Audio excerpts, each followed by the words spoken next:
Praise Ahia, Bahashem Yeshaya. I'm Brother Dawid. This is Yada.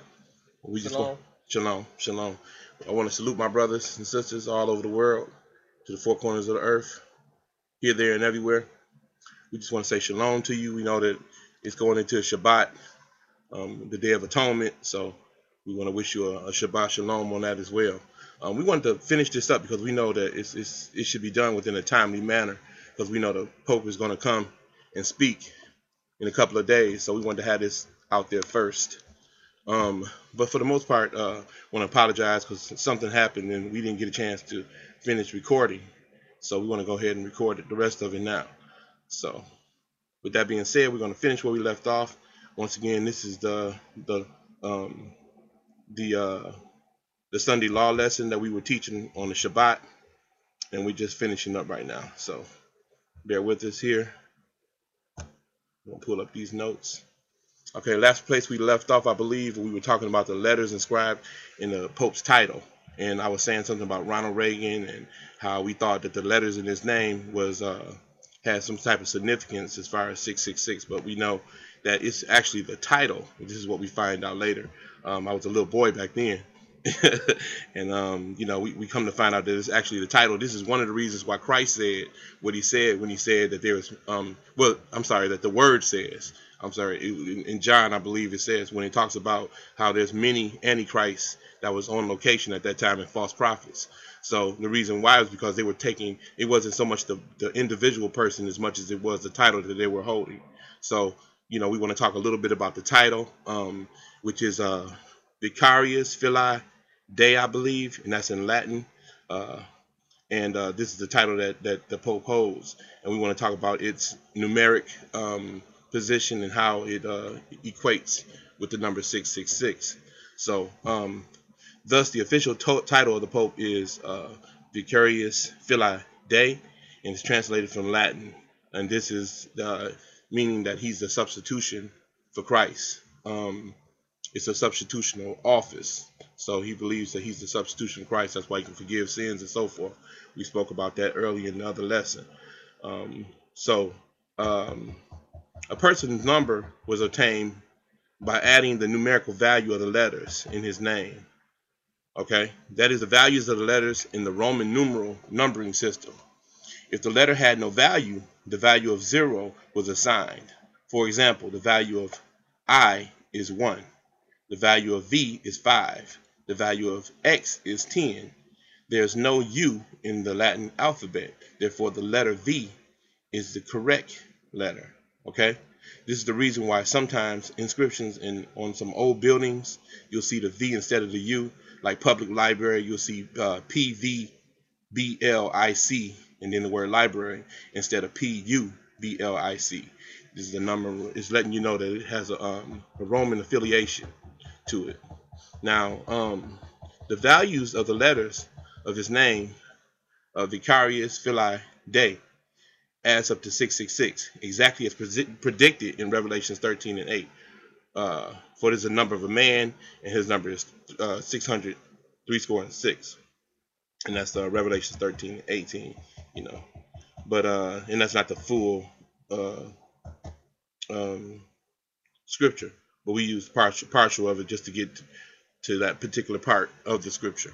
So with that being said, I want to hold up something that I got here just to show you exactly how that equates. So hold on, give us a second here so I can make sure that it's lining up correctly. Okay, you go ahead and put that in there. You get a chance. I'm going to give you an idea of what I'm talking about here. So as you can see, you see the letter V, which equals 5. You have the letter I, which equals 1. C equals 100, and so forth, all the way down. And you can see how it adds up to 666. So they're not hiding this information. This is the title that they came up with. I'm not slandering them. I'm telling you exactly what they wanted us to know. And that's good information, you know. And it's for those, you know, signs and symbols are for the conscious mind, but they're also for the unconscious, you know. It's for the unconscious to hide information. It's for the conscious mind to trade information. So we have to realize that signs and symbols are for conscious people as well as unconscious people. So, you know, I thank Ahia that he's given us wisdom in these last days, and that wisdom is really, really running rapidly in our community and with our people. You know, a lot of people thought that we would be, because of our downtroddenness and some of the things that we've been going through and how we were destroyed, you know, according to prophecy and everything, that we wouldn't be able to get this kind of information. But surprise, surprise, Ahia has lifted our understanding in certain areas. And it's one thing to have a doctor's degree or have all this information and be so smart according to Western thoughts, you know, and it's a whole nother thing to have the understanding that Ahia has given us in these last days to come into salvation. So I believe that that's a greater understanding than a doctor's degree or some type of philosophy that we can come up with, or that someone has came up with, and that we've embraced throughout our living here in the Western Hemisphere. Now, I'm going to continue on here. Just wanted to give you an idea about that and how that works. So I wanted to put that up there. We were trying to get this information out and something happened, but anyway, we're here now. Okay, so Catholics always address their priest as father, but Christ tells us in Matthew 23:9, call no man your father upon the earth. Well, hold for on. one. Call what? No man. Okay. For your father upon the earth, for one is your father who is in heaven. That's right, and that's Ahia. So you know we don't have to. We know that that's false. You know. So notice that the design on what I'm about to show you now is a coin, and this coin is a Vatican 100 lira, I believe, coin. I'm not real good at speaking Latin, y'all, but it displays a woman holding a cup in her hand with the symbol of a sun god, okay, in the cup. This is rather, let me put it up here. This is rather a graphic fulfillment of the prophecy in Revelation 17:4. It strongly implies that they know they are the great harlot, according to Revelation 17. So I want to show that to you as well. I'm gonna let my son show it to you real quick. Go ahead, hold on. Let me pull this. I got to get the notes out the way. Go ahead. So as you can see here, very clearly, that you can see the cup. My finger, went away. Sorry about that. And you may have to take this and pause it, you know, when you're watching the video, but you can basically see the cup. I'm not gonna try to point at it because I messed up there. And you can see it looks like something looks like a woman sitting there. You got the cup with the sun coming out of the cup. So they're not trying to hide any information. They really don't care at this point. They got so far ahead of the game that they really don't care what you think, you know. And try talking to some of these brothers and sisters, you know, our unconscious Hebrew brothers and sisters that's in the churches, and you'll see how far ahead they are because they won't even want to listen to you. You know, unfortunately, it's like that. Some won't, you know, and we got to get that in our head because Ahia has to come back and kill this whole monster. That means our own brothers and sisters that's going to continue to hold on to these falsehoods and don't want to embrace these commandments and principles and go back. And they, you know, they think that, you know, because Christ came, you know, that he did away with the laws, and he didn't do away with the laws, and they have to understand that they don't want to embrace that. You know, if that was the situation, church, and I'm talking to the church right now, that in unconscious Hebrews, if that was the situation that Christ came and did away with the laws, he wouldn't have kept the laws. For one, he would have showed you that that's not the way. For two, why do we still go into slavery? If he came and did away with the laws, why do we still go into slavery? So you have to ask yourself those questions. You know, we went into a covenant with the Most High, Ahia. We have to keep our end of the bargain. Period. Just like when you go on the covenant and you sign signatures with these corporations, you have to keep your end of the bargain. That's the way it goes, you know, and they will enforce that, you know. Even more so should Ahia, you know, because he has not dealt with any other nation like he has us, Israel, you know, and he has to keep those promises that he made to our forefathers. So this is important for us to understand, y'all. I just want to give y'all an idea of what you're really working with out here. And for those who know what's going on, who's conscious already of these things, share this information. You know, who knows who will wake up from this type of information. So it's important that we share this information. So let's go a little further here. Let me find out where. Okay, so okay, and remembering that the Catholic Church slaughtered hundreds of millions of people, during the Dark Ages. Continuing with verse 6. Go ahead. And I saw the woman drunken with the blood of the saints, and with the blood of the martyrs of Yeshua. Okay, so John is saying that he saw the woman drunken with the blood of the saints and with the blood of the martyr of Yeshua, with the martyrs of Yeshua. So, they're not, they got a big, I don't know what they call it. They call them, I forget what they call them in our communities. I think they call them pimp cups or whatever they call them. I don't know, but they got a big chalice or whatever that thing is called, and they got the sun coming about. They letting you know who they are. They're not even trying to hide it. But how many denominations are there of Yeshua's true church, the one that he himself established?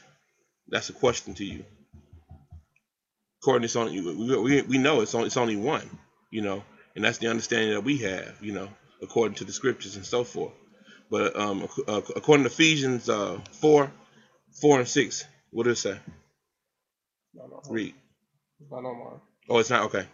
Okay, it pretty much tells us that there is one and only one true church. There's one body, one spirit, even as we are called in one hope of your calling. One Lord, one which is Ahia, one faith, one baptism, one Ahia, God, which they call God, the Father of all, who is above all and through all and in you all. So, you got 500 or so churches and denominations, we find in the world today, and they're his daughters. There's this church, this harlot is her daughters, So we have to understand that they're not of Ahia, and they do not serve Ahia, although they think they do. So what better way does the devil keep people out of Christ's true church than to have some 500 denominations, each claiming to be the true church? Can you imagine that? That was one thing that, if you know a little bit about theology and history and stuff, that was one thing that Joseph Smith had did when he went out and started the Mormon church. He went out to find the truth. He was searching for the truth and so forth. And, the truth is always in there. They just, they don't see it, So anyway, he went out and he saw these different denominations, and this is what sparked him to go in his mind to find the truth or whatever, although he started another one, which is part of these other 5 denominations, but, this is, how people, it's so many different paradigms. And like I said, there's many ways to follow Satan, but it's only one way to follow Christ, Yeshua. So it's so many different threads because of these paradigms. And Satan got them out like fishing hooks. If you're on a boat and you got 10 to 20 fishing rods out there, you have a greater chance of catching fish than if you would if you only had one rod out. So you have to understand that he's using all these different tools to lure people in. That's why many people are going to be destroyed. Okay, so it's easy to see why those searching for the truth will give up in despair. I want to say that that a lot of times people do give up because there's so many different things and they don't know which one to believe, and they just, oh man, and that's the whole. So what is that? That's Satan. That's his attribute, to keep confusion going, to keep you from wanting to know, from getting to the truth, so he has all these different paradigms and all these different thought patterns. And that's why people go to church and they say, oh, I like this church, because it fits their paradigm, it fits their thought pattern. Now, who are producing these paradigms and thought patterns? The media. And the media, who is it ran by? We already know. So, here, you got to understand something here. This thing is diabolical, with layers and layers and layers of people that's dealing with this, in different areas, and they're all working in conjunction, for this new world order to come about. So it's easy to see why people will give up in despair.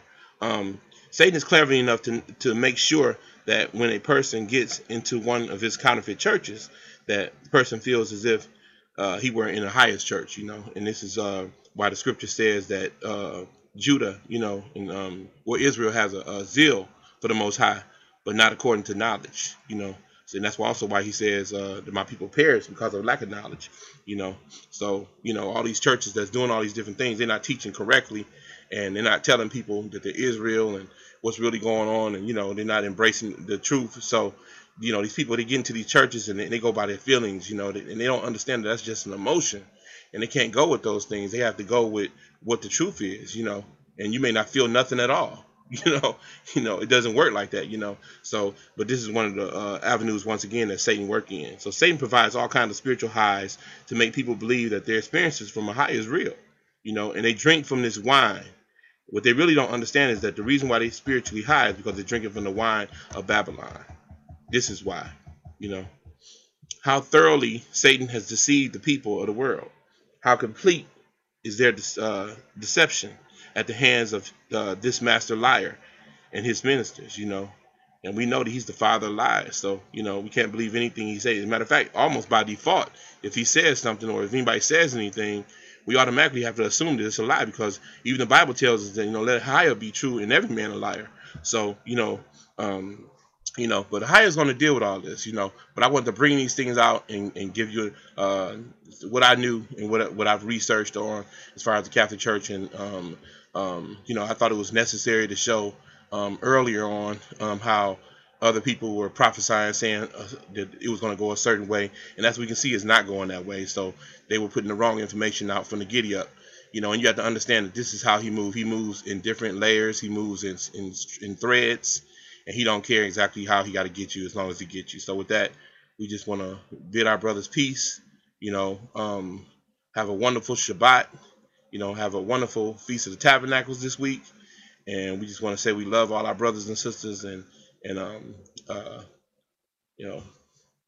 stay peaceful.